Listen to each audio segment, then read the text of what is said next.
halkan maanta waxaan ku soo dhaweynaynaa wasiir ku-xigeenkii deegaanka iyo isbeddelka cimilada ee federaalka dowladda federaalka Soomaaliyeed wasiirkaas oo honorable la yidhaaho Xuseen Cali Xaaji waa markii ugu horeysay wasiirku inoo yimid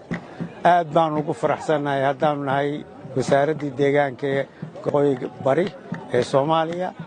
wasiirku wuxuu ahaa ninkii run ahaantii markaan sheego ilaa iyo 4 jeer 5 jeer baa wasaaradda iyadu tagtay xamar waa wasiirkii aad noo soo dhaweeyay ee barnaamijyada dhan nala waday ee wax walba la hawlgeliyay run ahaantii markaan sheego marka waxaan filayaa wasiir soo dhawow magaaladaadii waaye waxaan ku leeyahay soo dhawow insha Allah bismillaahi kariim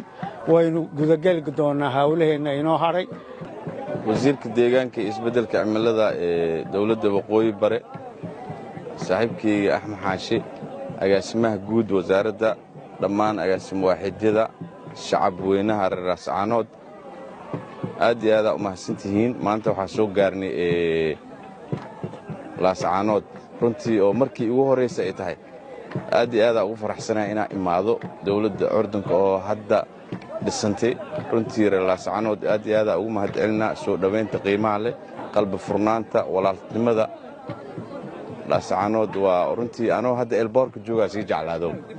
marka aad iyo aad u mahadsantihiin soo maanta dhana kuleelka taagneedeen waa idin mahadcelinaa waan idin karaalgelinaa soo inta idin soo daahnay Raascaanood ma idin soo noqon doonaa insha Allah maalmahan waa idin joogi doonaa wax badan waa wada shaqeyn doonaa